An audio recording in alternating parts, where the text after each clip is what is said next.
안녕하세요. 반갑습니다. 시장의 변동성보다 무서운 것은 투자자의 저급함이다. 피터 린치의 유명한 말이죠. 이 피터 린치는 마젤란 펀드를 운영했던 기네스북에 오를 정도의 어마어마한 수익률이었죠. 13년 동안 2,700%의 수익률을 얻었습니다. 77년도부터 90년까지 13년 동안 운영한 펀드인데요. 이 기네스북에 오를 정도의 어마어마한 수익률을 올렸음에도 불구하고 투자자의 50%가 손실이었습니다. 놀라운 사실이죠. 지금 현재 국내 시장도 그렇죠. 작년에 77%의 상승률, 올해도 거의 70% 이상의 상승률인데도 불구하고 절반 가까이가 거의 마이너스라는 이런 통계죠. 이건 시장의 적립을 이해 못하는 거죠. 적립입니다. 아무튼 주가가 아무리 상승하더라도 하락하고 손실보는 투자자가 생긴다는 것. 그래서 투자는 적립입니다. 여유자금을 해야죠. 여유자금. 그리고 기회는 반드시 옵니다. 단지 오늘 내일이죠.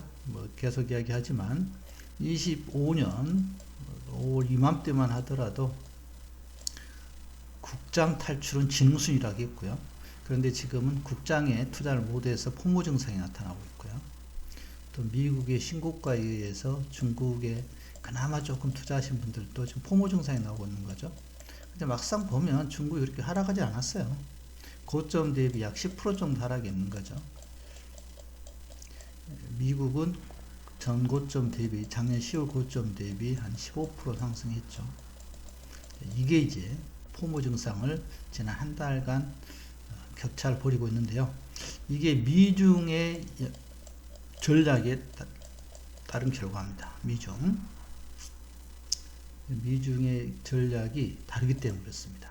자, 먼저 현재 지금 AGI 혁명은 이 100년에 한 번 올 수 있다는 투자 기회라는 것이 블랙록 회장의 말이었죠. 블랙록 회장 이야기하면 미국 철도 100년 전에 철도 투자한 규모보다 더 크게 이루어지고 있다. 그래서 한번 살펴봤습니다. 지금 현재 AI 투자 기간이고 금액입니다. 금액인데 AI 투자는 미국에서 어마어마하게 이루어지고 있죠. 지금 25년에 데이터 센터가 약 9,000달러 이상의 투자가 이루어졌고요. 5,000달러가 이미 넘어섰고요. 26년에도 마찬가지입니다. 지금 기하급수적으로 늘어나고 있습니다. 그리고 그 산업혁명 이후에 미국 철도 산업의 투자가 약 70년에 걸쳐서 5,500억 달러, 지금 환산하는 겁니다. 그 다음에 맨하튼 프로젝트, 핵폭탄 만들었던 거죠. 마셜 플랜, 아폴로 프로그램, 기타 등등 해도 지금의 단기간과 투자 규모는 상상을 초월합니다. IT 때보다 더 심하고요. 그럼 이게 이 투자를 바라보는 시각이 달라요. 미국과 중국의 시각이 다릅니다. 어떤 시각이냐? 자, 미국은 혁신을 일으키죠. 없던 것을 만들어내는. 그래서 지금 현재 미국은 90년대 플러스 2010년대 중반 모바일 혁명을 합해놓은 거라겠죠. IT와 모바일을 합힌 성격이 지금 AI입니다. 세상에 없던 걸 만들어냈잖아요. 모바일 혁명은 플랫폼 기업이라는 어마어마한 산업을 창출했습니다. 지금 미국이 그런 거죠. 중국은 2등 전략이죠. 중국은 혁신을 일으키는 게 아니라 생산성 위주죠. 생산성. 어마어마한 제조를 바탕으로 생산성 또는 효율성. 차이가 다릅니다. 효율성. 그래서 지금 현재 이런 막대한 투자는 중국에서 이루어질 수가 없습니다. 이 중국에서는 이 효율성을 바탕으로 집중 투자하는 거죠. 이 집중 투자를 하는데 미국은 민간 기업이 주도를 하고 있고 중국은 국가가 주도하는 거죠. 다르잖아요. 국가. 그래서 현재 또 물론 미국이 민간이 자율적으로 한다기보다는 국가가 지원을 하는 형태죠. 여기는 국가가 앞장서고 민간이 따라가는, 약간 순서가 바뀌어 있는 거죠. 그래서 지금 현재 자본주의를 우리는 뭐라 부르냐면 국가 자본주의라고 부릅니다. 이 국가 자본주의에서는 결국은 누가 1등을 하느냐, 이런 문제인데요.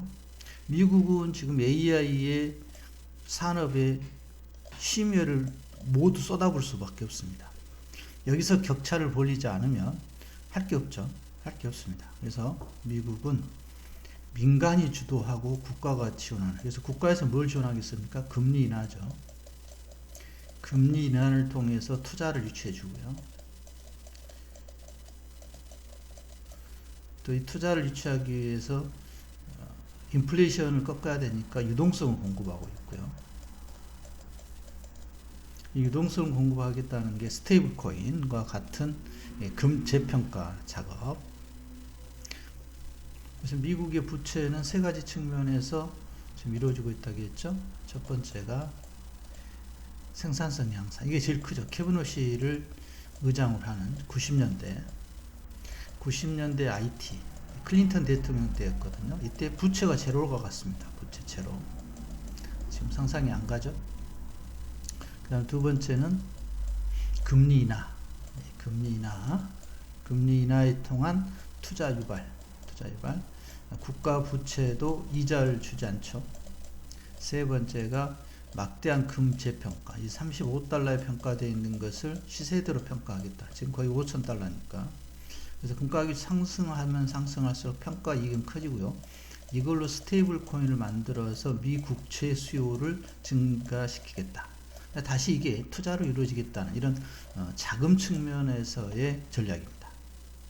그러니까 지금 현재는 미국의 투자가 멈추면 아예는 끝나는 겁니다. 그래서 미국과 중국의 차이가 다른 거죠. 지금 현재는 미국이 주도하고 있습니다. 그래서 이게 이란 전쟁이 촉발했다 이건 아니고요. 거대한 흐름이었는데 이란 전쟁이 잠깐 주춤시켰던 겁니다. 그리고 이란 전쟁을 통해서 다시 한번 확인한 거죠. 이해가 필요하다는 것을. 그런데 이제 이란 전쟁은 어떤 측면에서 미국과 중국을 바라보게 됐냐면 초강대국이었던 1등 초강대국이었던 미국에 대한 신뢰가 무너지는, 이 신뢰에 대한 의문점이 생긴 거죠. 신뢰. 그래서 세계 각국은 이제 각자 도생의 시대로 갔습니다. 더 명확해진 거죠. 각자 도생. 아군 피해가 없는, 이것이 이제 좀 문제가 되는 거죠. 됩니다. 그래서 이게 중국은 지금 철저한 2등 전략이기 때문에 따라가는 입장이기 때문에, 그러는 이제 AI에서 기술적인 측면 따라 붙었습니다. 이 점수 차이도 없습니다. 지금 1등과 2등의 이제 기술력은 차이가 없다. 중국은 23년도 AI라는 것에 한 방 맞았죠. 미국한테. 그래서 24년부터 이제 부랴부랴 민간 기업을 성장시키면서 지금까지 따라왔습니다. 성공적이죠. 역시 국가 주도니까. 그래서 2035를 통해서 올해 2025는 끝났죠. 2025가 제조의 육성이었다면 2035는 기술과 금융이잖아요. 국가 주도입니다. 그럼 이 전환점은 언제냐? 저는 개인적으로 28년으로 보고 있습니다. 28년 상반 2월부터 지금까지는, 앞으로는 28년 2월까지는 큰 이벤트 없으면 미국은 상승할 것 같습니다. 물론 다른 나라도 가겠죠. 과연 미국이 상승할 때 중국이 철저히 외면받을 것이냐, 이건 좀 퀘스천입니다. 저는 그렇지 않다고 보거든요. 그래서 23년 상황과는 좀 다르다. 이게 개인적인 의견입니다. 물론 각자의 의견 차이는 있겠으나 계속 강조하지만 24년, 25년의 수익률은 같습니다. 나스닥 100과 항생 H지수의 수익률은 같았습니다. 번토 주식은 좀 다른 문제고요. 근데 번토 주식은 저희가 접근할 수가 없으니까 이 두 개 같은데 최근 한 달 사이가 차이가 나는 거죠. 그러나 이건 따라 붙은다고 봅니다. 촉발이 되는데, 물론 계기는 되겠죠.